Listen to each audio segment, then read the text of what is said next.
I married my ex-fiancé's brother for revenge, but then I fell for him. You won't believe what happened next. I was supposed to marry the love of my life. The venue was perfect, my dress was a dream, and every powerful family in the city was watching. But just as I was about to say I do, he left me. For her. In front of everyone. Humiliated? Furious? That doesn't even begin to cover it. But instead of falling apart, I made the boldest move of my life. I turned to his brother, his charming, reckless, black sheep brother, and said, "Do you have the guts to take his place?" What happened next? Let's just say, no one saw it coming. Please like and subscribe. ACT 1. The night was perfect. Almost too perfect. I stood at the top of the grand staircase, my gaze sweeping over the ballroom below.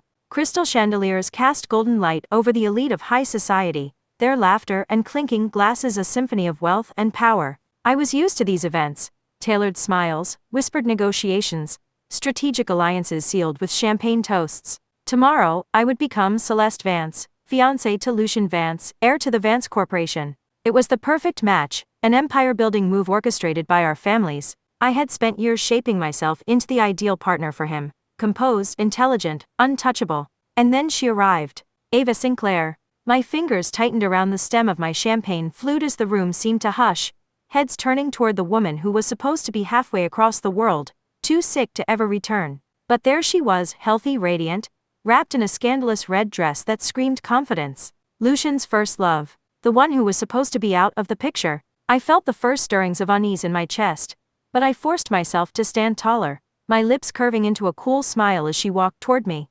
"Celeste," she purred, lifting a glass in mock salute. "You're glowing. Is it the engagement? Or the desperation?" I refused to react. "And you're alive. I suppose we should all be surprised." Her laughter was soft, almost pitying. "If I don't want this engagement to happen, it won't. Just wait and see." Then she walked away, her red dress trailing behind her like spilled wine, and for the first time in my life, I doubted everything. Everything was flawless. The grand ballroom of the Vance estate was transformed into a dream. Cascading white roses, golden chandeliers, crystal glasses, catching the light like diamonds. The press was already outside, eager to capture the perfect society wedding. My gown, a masterpiece of silk and lace, had been designed a year ago, every stitch a promise of my future. This was supposed to be my moment. Then Lucian's phone buzzed. I watched him read the message, his expression tightening, his jaw locking. My stomach coiled with unease as he stood abruptly, loosening his tie. "Celeste, I'm sorry, I have to go." I heard the words, but they didn't make sense. He was leaving. Now. "You mean Ava?" My voice was like ice. "She had a breakdown," he said, already moving toward the door. My vision blurred red. I stepped in front of him, my heart pounding. "Lucian, if you walk out that door, we are done." His gaze met mine, frustration flickering in his dark eyes. "You begged for this engagement, Celeste. What more do you want?" A sharp, bitter laugh escaped me. Begged? I had bled for this engagement. I had sacrificed everything to stand by his side, to build the future we were meant to have. And yet, at the first sign of her, he ran. She called, and he went. He pushed past me. And just like that, my entire world shattered. The silence in the room was deafening. The hundreds of guests who had gathered to witness my perfect engagement were now watching my humiliation unfold in real time. I could feel my grandfather's gaze burning into me. I could hear the whispers, the murmurs, the subtle shift of power as people reevaluated their alliances. I wasn't just abandoned, I was publicly discarded. But if Lucian thought he could leave me broken, if he thought I would let him humiliate me alone, then he had forgotten who I was. I turned, scanning the crowd. My mind worked faster than my heartbreak, my survival instincts sharper than my pain. And then my gaze locked onto him. Cassian Vance, Lucian's younger brother. The black sheep, the reckless, untamed heir who had always walked the fine line between scandal and brilliance. He was leaning against a pillar, a glass of red wine in hand, watching the disaster unfold with a slow, amused smirk. He had always been different from Lucian. Where Lucian was cold precision, Cassian was chaos wrapped in charm. And suddenly, I knew what I had to do. I turned on my heel, stepped onto the stage, and took the microphone. "Since Lucian Vance has abandoned me, I need a replacement." My voice rang through the room, steady and clear. "Cassian Vance, do you have the guts?" The reaction was instant. Gasps rippled through the crowd, shock crackling like electricity. All eyes turned to Cassian. For a moment, he just stared at me. Then, slowly, that smirk deepened. He set his glass down, adjusted his cuffs, and strode forward as if he had always been meant to stand at my side. He reached into the velvet ring box, plucked out the engagement ring meant for Lucian and, without hesitation, slid it onto my finger. Then, in front of the press, our families, and every person who had just witnessed my public humiliation, he pulled me close, and kissed me. Confetti exploded overhead. The crowd erupted. And just like that, I turned my betrayal into the greatest power move of the century. ACT2 if there was a word for what followed my impulsive, insane, absolutely reckless decision, it would be chaos. The moment Cassian slid the engagement ring onto my finger and kissed me, the world erupted. Camera flashes exploded like fireworks. Reporters scrambled to capture the scandal of the century. Gasps, whispers, shocked murmurs filled the air like an unstoppable wave. The Vance family sat frozen in the front row, their expressions ranging from livid to utterly horrified. Lucian's mother looked seconds away from fainting. His father's hand clenched into a white-knuckled fist, and my grandfather, the ever-stoic Richard Hawthorne, simply narrowed his sharp, calculating gaze. But Cassian? Cassian just smirked, his grip firm around my waist as he pulled me closer. He was thriving in the chaos. Now this, he murmured against my ear, amusement lacing his voice, is the most fun I've had in years. I turned my head slightly, my lips curling. Then you better be ready, because I'm not done yet. His dark brows lifted with interest. Whoa, planning to start a full-on war, sweetheart? I faced the crowd, straightened my shoulders, and smiled. I already did. The moment we left the ballroom, the damage control began. The Vance family, specifically Lucian's parents, demanded a private meeting, furious and desperate to undo my very public declaration. We will not tolerate this embarrassment, Lucian's father growled, barely holding himself together. Cassian, what the hell were you thinking? Cassian, lounging in his chair, like this was all a casual game, tilted his head. Oh, I don't know. Maybe that Celeste deserved better than being treated like a backup plan? His lips quirked. Or maybe I just like stealing things from Lucian. Lucian, standing off to the side with his fists clenched, glared. I hadn't spoken to him since he'd walked out on me, but now as his gaze locked onto mine, something dark flickered across his face. Celeste, he said, his voice low. You can't be serious. I lifted my chin. You made your choice, Lucian. Now I've made mine. His jaw clenched. We had a future, a partnership, and you think Cassian is, what, an upgrade? Cassian stretched his arms behind his head. Well, for one, I didn't abandon her at the altar. So yeah, I'd say that's an improvement. Lucian turned back to me, his voice sharp. This isn't a game, Celeste. You don't love him. I smiled, tilting my head. Whoa, and you loved me? Silence. Exactly. I turned away. This conversation is over. And with that, I walked out, leaving Lucian standing in the ruins of everything he had so carelessly thrown away.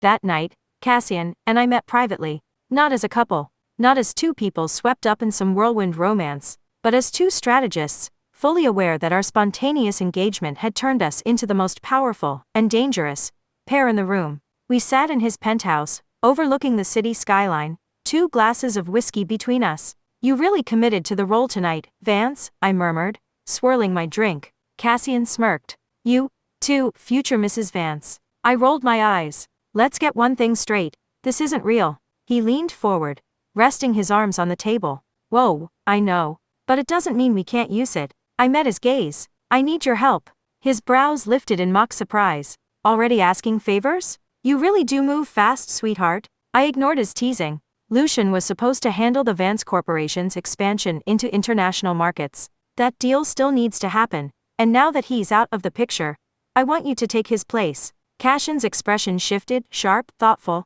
You want me to replace Lucian in business and marriage? I shrugged. It's efficient. A slow, dangerous smile spread across his lips. And in return? I took a deep breath. You want to take over the company, don't you? His smirk didn't falter, but his eyes darkened slightly. You're bold, Celeste. I'll give you that. I extended a hand. Help me win this deal, and I'll help you take Lucian down. For the first time that night, he didn't have a joke or a smirk. Instead, Cassian Vance shook my hand. And just like that, our partnership was sealed. Lucian expected me to be waiting. He expected me to be at our wedding house, heartbroken, and alone, drowning in self-pity. What he didn't expect, for me to burn every single trace of our past to the ground. When he finally returned from his dramatic rescue mission for Ava, he found the house completely empty. I had sold the furniture. I had sold the house. I had erased him. The call came at exactly midnight. Celeste, Lucian's voice was clipped, disbelieving. Where the hell is everything? I sipped my champagne, lounging in my new penthouse. Gone. Gone? He let out a short, humorless laugh. You took everything. Even the bed. Where am I supposed to sleep? I smirked. Go share Ava's. It's big enough for two. Then I hung up.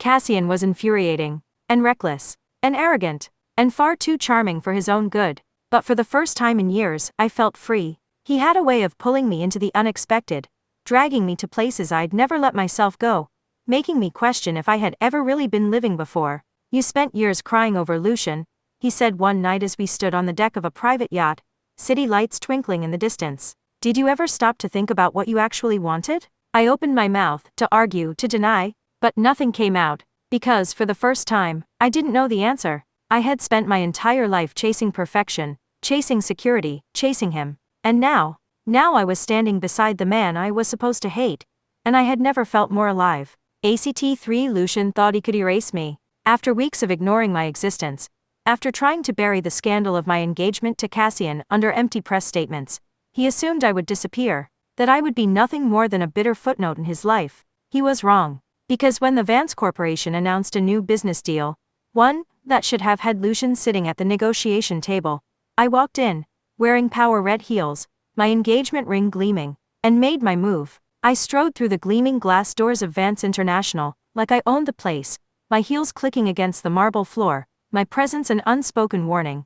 Every employee turned to stare. Lucian was already in the conference room, sitting at the head of the table, his expression carefully neutral. But when I entered, followed closely by Cassian, the mask cracked just enough for me to see it, the shock, the anger, the realization that he had lost control. I took my seat across from him, setting my leather portfolio down with a soft thud. Cassian, ever the agent of chaos, casually leaned against the table, stretching his arms like he had all the time in the world. You're in the wrong meeting, Celeste, Lucian said, voice clipped. This is a Vance Corporation business deal. You don't work here. I met his gaze, tilting my head. That's where you're mistaken. I smiled. I'm the new business liaison for Hawthorne Industries. This deal? It's mine now. The tension in the room crackled. I watched as Lucian processed my words, the reality sinking in. He couldn't erase me. I wasn't his ex-fiancé sitting at home crying over him. I was his direct competitor. Cassian, lounging next to me, added fuel to the fire. And since my lovely fiancé requested Vance to handle negotiations, I'm replacing Lucian as our company's representative. He smirked. You don't mind, do you, big brother? Lucian's jaw clenched so hard I almost heard the grind of his teeth. I let my smile sharpen. Now you'll find out what it's like to be erased. Harrison Vance's 80th birthday banquet was more than just a celebration. It was a power play. It was the night the family patriarch would announce his successor. Lucian expected it to be him. The board expected it to be him. But Cassian, and I, we had other plans. The banquet was held in a grand hotel ballroom. A glittering affair filled with high-profile guests, business moguls and political figures. I arrived with Cassian on my arm, draped in an elegant black dress, my diamonds sparkling under the chandelier lights. The whispers started the second we entered. She's really marrying Cassian? Lucian must be furious. Look at his face. I could feel Lucian's gaze from across the room, but I didn't give him the satisfaction of looking his way. Instead, I smiled at Cassian, letting him slide his hand down my back. A deliberate, calculated move. And then, Ava arrived. Wearing red. Again. She made her entrance with practiced perfection, arm looped through Lucian's, her lips painted the same shade as her dress, like a warning, like she wanted a war. The guests murmured, shifting their attention between us. I saw the subtle flicker of irritation on Ava's face when she realized she wasn't the main spectacle of the evening. I was. She glided toward us, her fake concern dripping with venom. Celeste, you look, well. Cassian, ever the troublemaker, let out a mock gasp. Miss Sinclair, didn't your doctors issue a critical condition notice? He tilted his head. Seems they were wrong. Pity. The entire ballroom went silent. Ava's smile stiffened. You always had a sharp tongue, Cassian. And you always had a miraculous recovery when it was convenient, I murmured, sipping my champagne. Before Ava could snap back, a microphone tap filled the room. Harrison Vance stood at the front, his cane resting against the podium, his presence commanding the attention of every person in the ballroom. The future of this family and our company has been a long-standing discussion, he began, voice steady, and after careful thought, I have made my decision. Lucian straightened, his hands clasped in front of him. This was it. But then Harrison turned, his sharp gaze settling on Cassian. My successor will be Cassian Vance. Gasps. Stunned silence. Lucian went rigid. Ava's face went ashen. I just smiled. Because for the first time in his life, Lucian Vance had lost. ACT-4 victory should have tasted sweet. Cassian had taken everything from Lucian, his future, his power, his carefully constructed reputation. But the thing about men like Lucian, they didn't go down quietly. It happened 2 nights after the banquet. I was in Cassian's penthouse, flipping through documents, my mind still spinning from the fallout of Harrison's announcement. The media was a frenzy, headlines screaming about the new Vance heir, tabloids digging up every scandal Cassian had ever been involved in. He was a wild card, a man no one had ever taken seriously. Until now. Then my phone rang. I glanced at the screen. Unknown number. Frowning, I answered. Hello? A breathless, panicked voice whispered. Cassian Vance has been in an accident. The world tilted. The phone nearly slipped from my fingers. What? A car crash. It was bad. You should. I didn't wait to hear the rest. I grabbed my coat and ran. The hospital was a blur of fluorescent lights and sterile hallways. Reporters were already swarming outside, security barely holding them back. The moment I pushed through the doors, nurses tried to stop me, asking who I was, if I was family. I'm his fiancé, I snapped. Now tell me where the hell he is. They led me down the hall. Every step felt wrong, every breath sharp. Then I saw it. A body, covered with a sheet. My chest collapsed in on itself. No. No, no, no. Cassian. I couldn't breathe.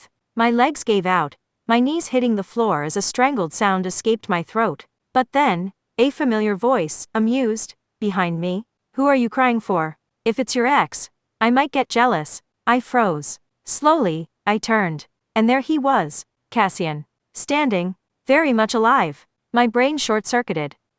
What the are you, a ghost? He grinned, crouching beside me. Not unless ghosts are this good-looking. I punched his arm. You absolute, psychotic, ow. He laughed. That's how you greet your miraculously alive fiancé? I shoved him. You bastard. I thought you were dead. His smirk faded slightly, his expression turning serious. I had to make them believe it.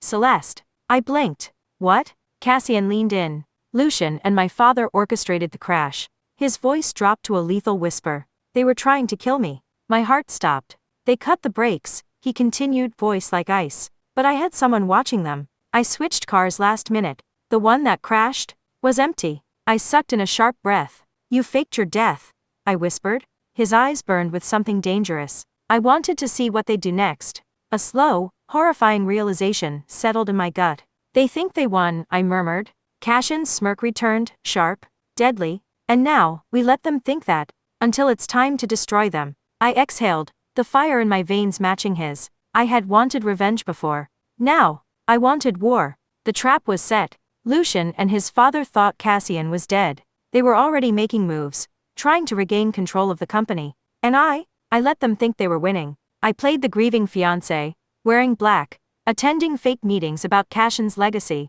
I watched as Lucian grew bolder, more reckless. He thought he had finally beaten us. Until the board meeting. The Vance Corporation's executives gathered in the sleek glass conference room, the tension thick. Lucian sat at the head of the table, acting like he belonged there. Until I walked in, alone. He frowned. Celeste, what are you doing here? I took my time, setting my bag down, letting silence settle. Then I smiled. Just tying up loose ends. Lucian's father scoffed. That's rich, coming from a woman who lost everything. Lost? I mused. Funny, because I'd say you're about to lose something. Lucian frowned. What the hell are you talking about? I slid a USB across the table. Press play. Suspicious, he inserted it into the laptop. The recording filled the room. A conversation. Lucian's father's voice. Once Cassian's dead, the board will have no choice but to reinstate you.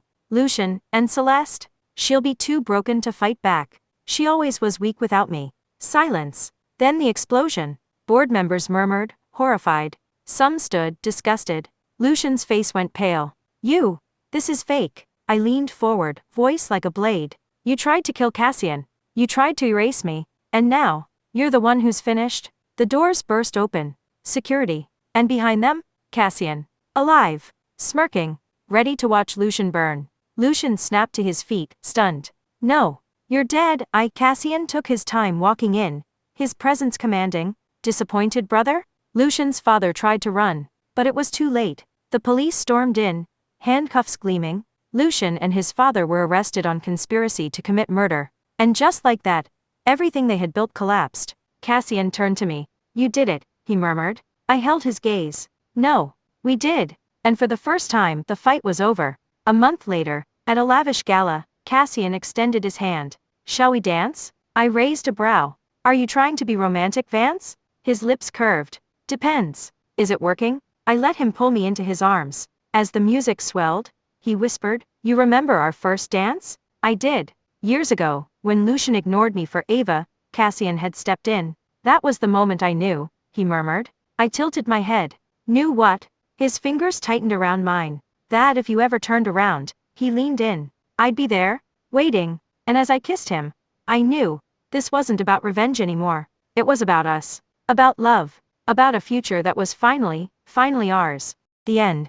If you were in Celeste's shoes, would you have chosen revenge, or walked away and started fresh? Drop your answer below, Team Revenge or Team Freedom. Let's debate.